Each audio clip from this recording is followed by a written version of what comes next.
السلام علیکم ورحمۃ اللہ وبرکاتہ۔ الحمد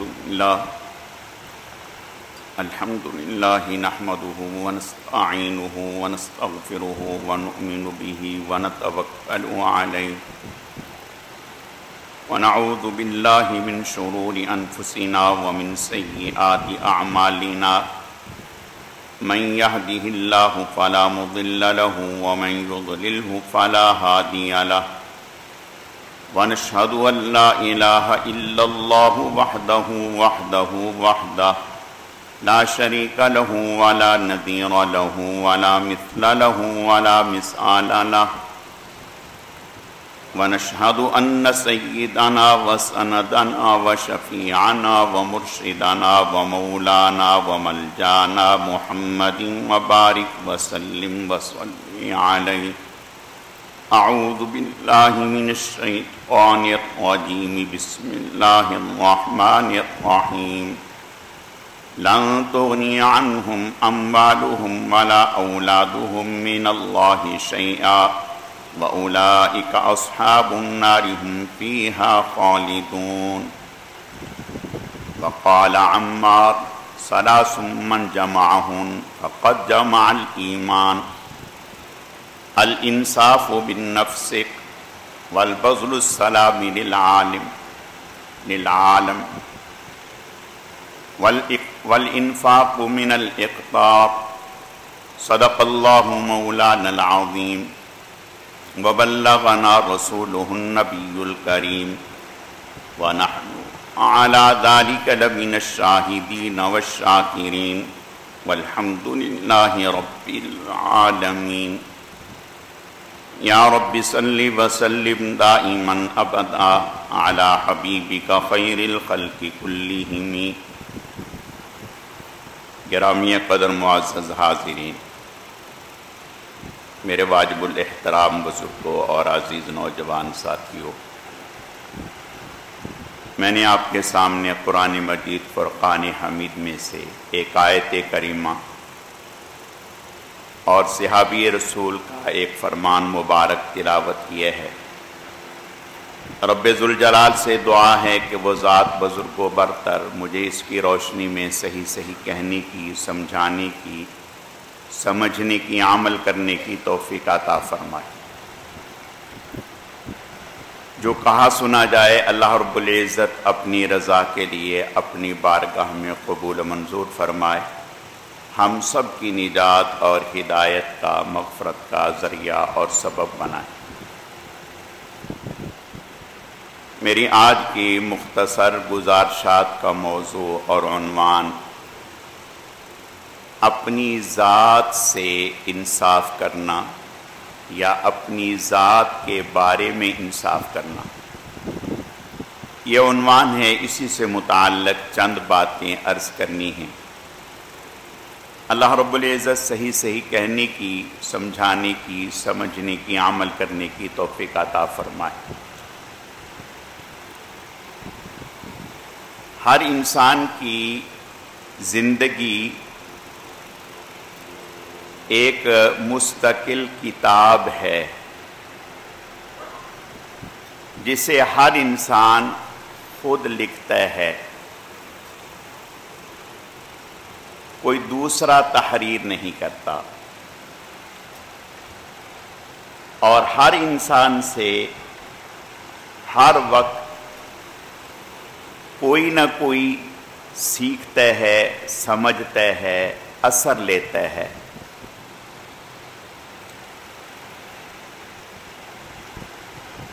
آدمی سے کبھی اس کے ماتحت اثر لیتے ہیں، سیکھتے ہیں، کبھی اس کے بیوی بچے اس سے سیکھتے ہیں، محلے میں رہتے ہیں تو آس پڑوس والے اس سے سیکھتے ہیں، اس سے دیکھتے ہیں، دوستوں میں جاتا ہے تو دوست اسے دیکھتے ہیں، اس سے سیکھتے ہیں، دکان پر جاتا ہے تو دکان والا اس کو دیکھتا ہے، اس سے سیکھتا ہے، کسی خوشی میں جاتا ہے تو اس موقع پر لوگ اسے دیکھتے ہیں، اس سے سیکھتے ہیں۔ کسی غمی میں جاتا ہے تو اس موقع پر لوگ اسے دیکھتے ہیں، اس سے سیکھتے ہیں۔ کسی کی تیمارداری کرتا ہے تو اس وقت لوگ اس کو دیکھتے ہیں، اس سے سیکھتے ہیں۔ کسی جنازے میں گیا تو لوگ اس وقت اس کو دیکھتے ہیں، اس کے سیکھتے ہیں۔ لباس پہننے لگا تو لوگوں نے دیکھا، اس کو دیکھا، اس سے سیکھا۔ لباس اتارنے لگا تو لوگوں نے اس کو دیکھا، اس سے سیکھا۔ جوتا پہننے لگا تو لوگوں نے اس کو دیکھا، اس سے سیکھا۔ اتارنے لگا تو لوگوں نے اس کو دیکھا، اس سے سیکھا۔ سفر کرنے لگا تو لوگوں نے اس کو دیکھا، اس سے سیکھا۔ جو اس کے ساتھ ہیں انہوں نے اس سے دیکھا، اس سے سیکھا۔ غرض یہ کہ ہماری زندگی میں ہم ہر وقت دوسرے کے لیے نمونہ ہیں، ہم دوسرے کے لیے آئیڈیل ہیں۔ دوسرا ہم سے یا نیکی لے رہا ہے یا برائی لے رہا ہے۔ اب دیکھنا یہ ہے کہ ہم اپنی زندگی سے، اپنے شب و روز سے لوگوں میں برائی منتقل کر رہے ہیں یا اچھائی منتقل کر رہے ہیں۔ لوگ ہم سے اچھی چیزیں لے رہے ہیں یا ہم سے بری چیزیں لے رہے ہیں۔ ہم لوگوں میں اچھائی کے پھیلنے کا ذریعہ ہیں، لوگوں میں محبتوں کے پھیلنے کا ذریعہ ہیں، لوگوں میں صلہ رحمی کے پھیلنے کا ذریعہ ہیں، یا لوگوں میں فساد کے پھیلنے کا ذریعہ ہے، لوگوں میں نفرت کے پھیلنے کا ذریعہ ہے، لوگوں میں جھوٹ کے پھیلنے کا ذریعہ ہے، لوگوں میں رشوت کے پھیلنے کا ذریعہ ہے، لوگوں میں سود کے پھیلنے کا ذریعہ ہے، لوگوں میں دھوکہ دہی کے پھیلنے کا ذریعہ ہے۔ یعنی ہم نے اپنا یہ جائزہ لینا ہے، اپنے آپ کو دیکھنا ہے، چیک کرنا ہے کہ ہمارے شب و روز سے ہمارے دائیں بائیں والے، آگے پیچھے والے، اوپر نیچے والے، رشتہ دار، دوست، محلے والے، دفتر والے، وہ ہم سے کیا لے رہے ہیں، کیا سیکھ رہے ہیں۔ کل قیامت کے دن وہ میرے لیے صدقہ جاریہ بن جائیں گے، میرے لیے نیک دعاؤں کا ذریعہ بن جائیں گے، یا وہ میرے لیے وبال جان بن جائیں گے۔ تو میرے عزیزو، ہر انسان کی زندگی دوسروں کے لیے ایک نمونہ ہے۔ دیکھیں، ایک بات سمجھیں، دعوت جو ہے صرف قال کا نام نہیں ہے، صرف بولنے کا نام دعوت نہیں ہے کہ بھئی آپ نے کسی کو اچھی تعلیم کر دی تو آپ نے دعوت دے دی۔ نہ، آپ کا سراپا دعوت ہے، آپ کا سراپا دعوت ہے۔ دعوت دو طرح کی ہے، ایک حال سے، ایک قال سے۔ ایک خاموش دعوت ہے، ایک گفتگو کے ذریعے سے دعوت ہے۔ جو دعوت آپ کے کردار سے دوسروں کو جا رہی ہے، جو دعوت آپ کے سراپا سے دوسروں کو جا رہی ہے، جو دعوت آپ کے معاملات سے دوسروں کو جا رہی ہے، جو دعوت آپ کے اخلاق سے دوسروں کو جا رہی ہے، جو دعوت آپ کی صلہ رحمی سے دوسروں کو جا رہی ہے، جو دعوت آپ کے خرچ کرنے سے دوسروں کو جا رہی ہے، جو دعوت پڑوسیوں کے ساتھ حسن سلوک سے آپ کی طرف سے دوسروں کو جا رہی ہے، یہ دعوت کہیں زیادہ مؤثر ہے اس دعوت سے جو بول کے کی جائے گی۔ اللہ کے نبی صلی اللہ علیہ وسلم نے جب اعلان فرمایا تو یوں نہیں فرمایا کہ میں نے اتنے واعظ کیے تھے آپ میں، میں نے اتنے بیان کیے تھے میں نے اتنی لمبی تقریریں کی تھی آپ کے سامنے، میں نے اتنے بڑے جلسے کیے تھے آپ کے سامنے. یہ نہیں فرمایا، بلکہ یہ فرمایا فَقَدْ لَبِثْتُ فِيكُمْ عُمُرًا مِّن قَبْلِهِ أَفَلَا تَعْقِلُونَ کہ مکہ والوں، خاندان والوں، اعزا اقربا، دوست احباب، رشتہ دار، آس پڑوس والوں، شہر والوں، محلے والوں، میں نے زندگی کا ایک طویل حصہ تم میں گزارا،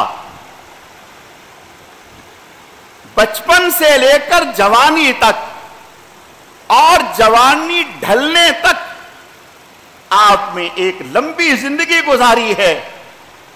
آپ نے میرے معاملات کیسے دیکھے، آپ نے میری گفت و شنید کیسے دیکھی، آپ نے میرے سفر کیسے دیکھے، آپ نے میرے فیصلے کیسے دیکھے، آپ نے رشتہ داریاں نبھانا کیسے دیکھا، آپ نے میری زندگی کیسے دیکھی. زندگی پیش کی ہے، کال نہیں، زندگی کہ میرے عمل سے آپ کو کیا ملا. تو اس پر سب نے کہا صادق الامین پایا، سچا امانتدار پایا. پہلے کردار کو پیش کیا، پھر جا کر کے زبان سے کہا کہ جو میں کہنا چاہ رہا ہوں اس کو قبول کر لو، کامیاب ہو جاؤ. ہم چاہتے ہیں کہ پہلے ہم کہیں وہ دوسرا مان لے، اس کے بعد ہم عمل کریں یا نہ کریں. میرے عزیزو، اس سے بات نہیں بنے گی، اس سے بات نہیں بنے گی. بات تو اللہ کے نبی صلی اللہ علیہ وسلم کی تعلیمات اور حضرت عمار رضی اللہ تعالی، الانصاف من نفسک، انصاف اپنی ذات سے شروع کر. کیا مطلب؟ انسان کی ذات سے دو طرح کے حقوق متعلق ہیں، ایک حقوق اللہ، ایک حقوق العباد. انسان کی ذات سے دو طرح کے حقوق متعلق ہیں، ایک اللہ کی ذات کے حوالے سے، ایک بندوں کے حوالے سے. اپنا جائزہ لے کہ اللہ کے حقوق میں تو پورا ہے. الانصاف من نفسک کا معنی یہ ہے اپنا جائزہ لے، اپنے گریبان میں منہ ڈال، اپنے اندر جھانک کہ جو اللہ کے حقوق تیری ذات سے متعلق ہیں ان کو پورا کر رہا ہے. پھر دوسرے نمبر پر حقوق العباد. حقوق العباد میں بہت وسیع باب ہے. اولاد کے حقوق، بیوی کے حقوق، شاگردوں کے حقوق، ماتحتوں کے حقوق، محلے والوں کے حقوق، حکومت کے حقوق، رعایا کے حقوق، مسلمان کے حقوق، سواری کے حقوق. سب کا جائزہ لے کہ آیا یہ حقوق تیری طرف سے پورے ہو رہے ہیں یا نہیں ہو رہے. الانصاف من نفسک. اور یہ مشکل باب ہے.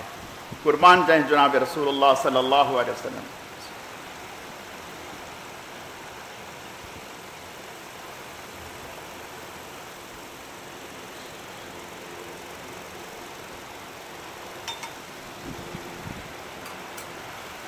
آپ صلی اللہ علیہ وسلم نے اپنی ذات سے آغاز کیا، اپنی ذات سے آغاز کیا. اپنے گھر میں فاقے ہیں، دوسروں کو کھلا رہے ہیں. ایسا نہیں ہے کہ اپنے گھر میں اپنے دسترخوان پر قورمے ہیں اور 10 قسم کی ڈشیں ہیں اور دوسروں سے کہا جا رہا ہے قناعت کریں. نہیں، اپنے گھر میں فاقے ہیں. حتیٰ کہ ایک وقت ایسا آیا کہ بھوک سے بے تاب ہو کر باہر نکلے، کوئی صحابی ملے. آپ نے فرمایا کیسے؟ یا رسول اللہ بھوک نے ستایا، بھوک نے ستایا. آپ نے اپنے پیٹ سے کپڑا ہٹایا، 2 پتھر بندھے ہوئے تھے، آپ نے فرمایا بھوک سے میرا بھی یہ حال ہے۔ اب جب رعایا نے دیکھا، غلاموں نے دیکھا، متحتوں نے دیکھا، خادموں نے دیکھا کہ آقا کا یہ حال ہے کہ بھوک سے اس کے پیٹ پہ 2 پتھر بندھے ہوئے ہیں، ہم تو بہتر ہیں، اب انہیں اپنی بھوک بھول گئی۔ پھر آگے چلیں، مال آیا باہر سے، جب باہر سے مال آیا، آپ کی صاحبزادی فاطمہ الزہرا رضی اللہ تعالی عنہا، حضور کو اتنی محبت ہے صاحبزادی سے کہ جب تشریف لاتی ہیں تو آپ کھڑے ہو جاتے، استقبال کرتے، گلے لگاتے، ماتھا چومتے، اپنی جگہ پر بٹھاتے، ایسی محبت۔ اور فرمایا کہ فاطمہ جنت کی عورتوں کی سردار ہے، فاطمہ میرے جگر کا ٹکڑا ہے، جس نے فاطمہ سے محبت کی اس نے مجھ سے محبت کی، ایسی محبت۔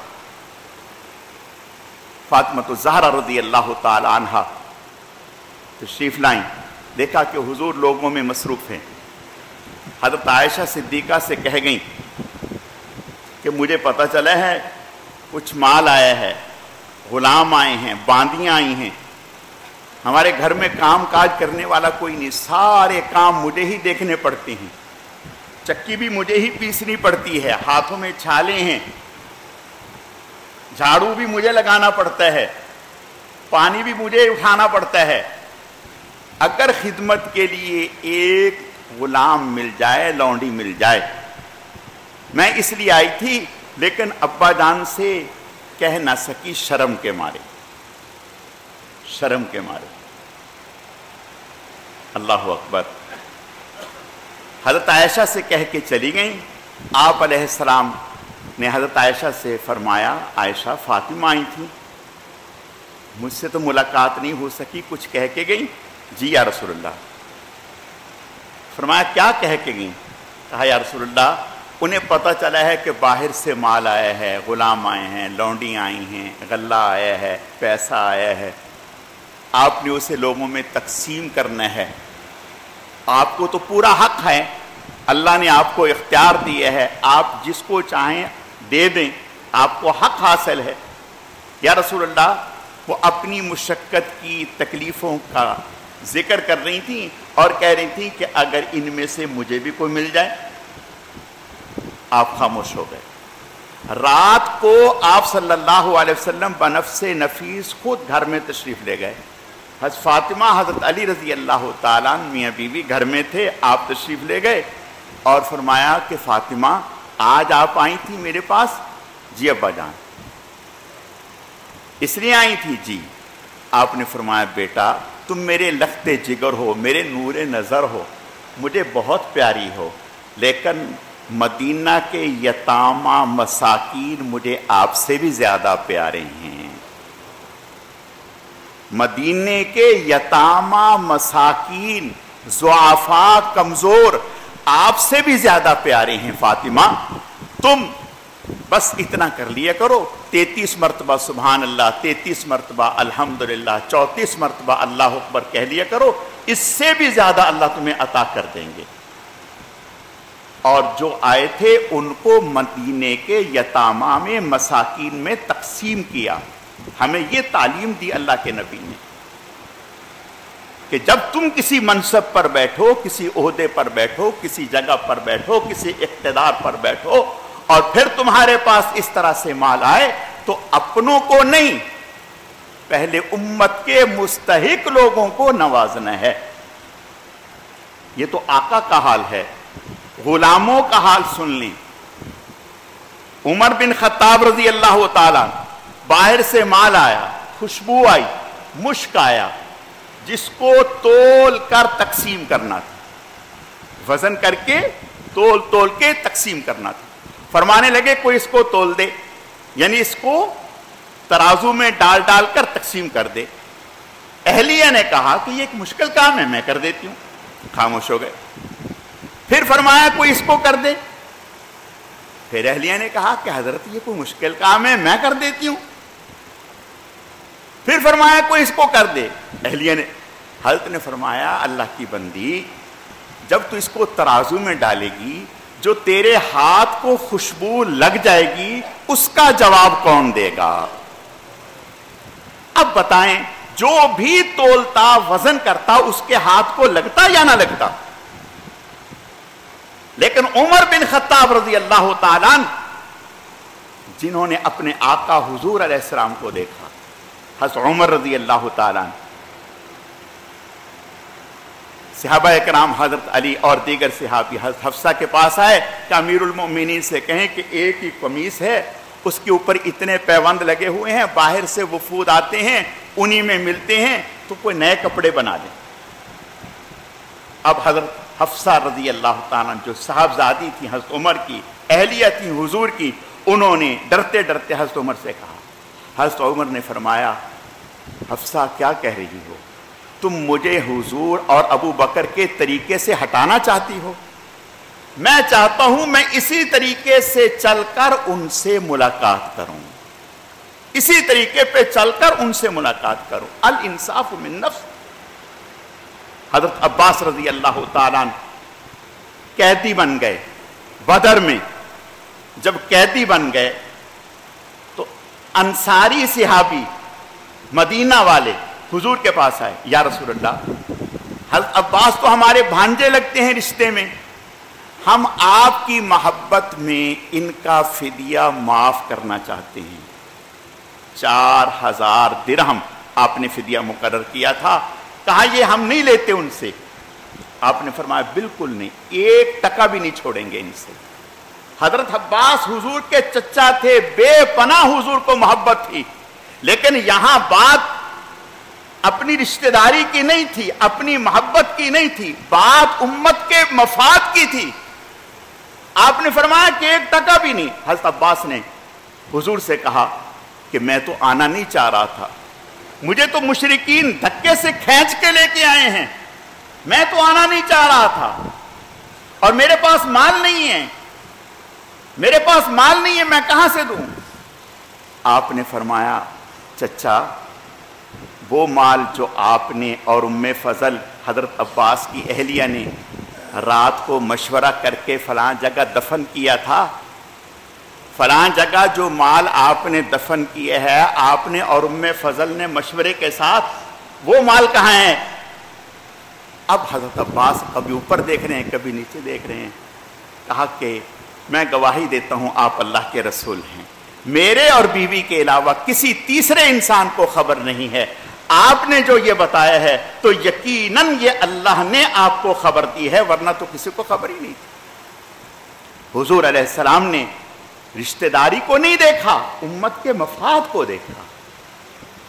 حضرت عمر ابن عبدالعزیز رحمت اللہ علیہ، رشتہ داروں کو جائیدادیں ملی ہوئی ہیں، بڑی بڑی جگیریں ملی ہوئی ہیں، جب خلیفہ بنے تو اپنے تمام رشتہ داروں کو بلایا، جتنے بھی چچا تھے، دوسرے تھے، سب کو جمع کیا، اور جمع کرنے کے بعد کہا سنو، یہ جو تمہاری جگیریں ہیں، جائیدادیں ہیں، جو تمہیں الاٹ ہوئی ہیں، یہ سب ضبط، یہ سب ضبط، اور اس سے پہلے، اس ضبط کرنے سے پہلے بیوی سے کہا کہ فاطمہ، جو تمہارے ابا نے اور بھائیوں نے تمہیں سونے کا ہار چڑھایا ہے، سونا چڑھایا ہے، وہ مجھے بھی پتہ ہے، تمہیں بھی پتہ ہے کہاں سے، کس پیسے کا ہے، اس کو بیت المال میں جمع کرنا ہے۔ اگر مجھے رکھنا ہے تو اس کو گھر سے نکالنا ہوگا، اور اگر اسے رکھنا ہے، سونا رکھنا ہے، تو پھر میں آپ کو طلاق دیتا ہوں۔ وہ بھی عمر ابن عبدالعزیز کی بیوی تھی، کہنے لگی میں نے نکاح آپ سے کیا ہے، سونے چاندی زیور سے نکاح نہیں کیا۔ خوشی سے لا کے ہاتھ میں رکھا، کہا جمع کرائیں۔ خاندان سے کہا کہ یہ دیکھو، سب سے پہلے بیوی کا مال جو ناجائز طریقے سے ہے وہ دے رہا ہوں، اب تمہاری جائیدادیں جمع کر رہا ہوں۔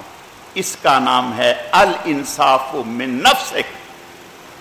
عمل کے اعتبار سے بھی، معاملات کے اعتبار سے بھی، اخلاق کے اعتبار سے بھی، حقوق اللہ کے اعتبار سے بھی، حقوق العباد کے اعتبار سے بھی، دوسرے کو کہنے سے پہلے، دوسرے کو دیکھنے سے پہلے، دوسرے کو سمجھانے سے پہلے ایک نظر اپنے اندر ڈال لیں. آج ہم یہ کہتے ہیں کہ سارا معاشرہ تو بالکل ٹھیک ہو جائے اور ہم جیسے کھڑے ہیں وہیں کھڑے رہیں. ایسے بات کیسے بنے گی؟ اپنے آپ کو بدل لیں. جب ہم بدل جائیں گے تو انشاءاللہ تعالی دائیں بائیں آگے پیچھے والے لوگ ہمیں دیکھ کے خود بدل جائیں گے.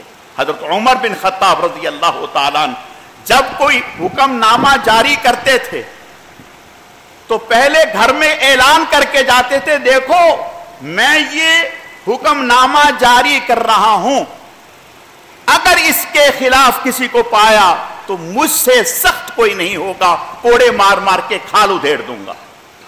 اور پھر اس کا اعلان کرتے تھے. اللہ تعالیٰ سمجھنے کی، عمل کرنے کی توفیق عطا فرمائے.